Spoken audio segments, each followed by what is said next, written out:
toujours des films sur les gens qu'on met de côté pour les mettre au centre de l'écran. C'est le sens que ça a pour moi de faire du cinéma, parce que je m'identifie à eux, quoi. Et là, donc, Gwynplaine, c'est vraiment ça.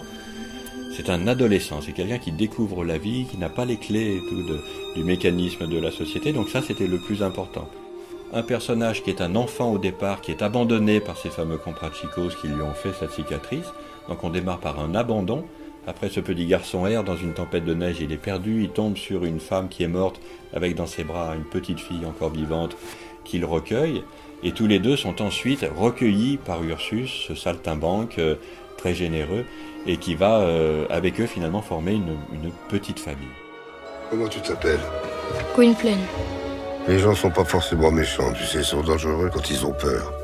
C'est tout ce qui est différent d'eux, ça leur fait peur. Gwynplaine, c'est un gamin qui est fragile, qui est naïf. Je crois que c'est dû au fait aussi qu'il ait les yeux de Dea, qu'il ne peut pas voir, donc il est habitué de lui décrire ce qu'il y a autour de lui, donc d'être attentif à chaque détail. Je le ressens comme quelqu'un qui cherche à être pris au sérieux, à être aimé.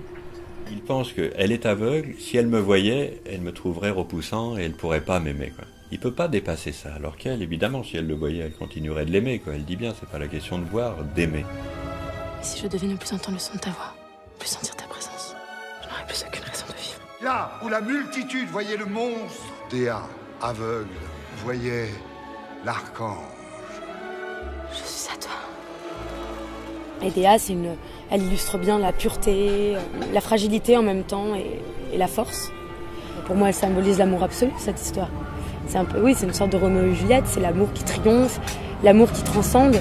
En même temps, ça laisse place au public à projeter beaucoup de facettes de leur vie ou de leurs relations, que ce soit avec leurs amis, avec leurs parents, leurs frères, leurs amoureux, leurs amoureuses. Je crois que ça représente bien l'amour en général.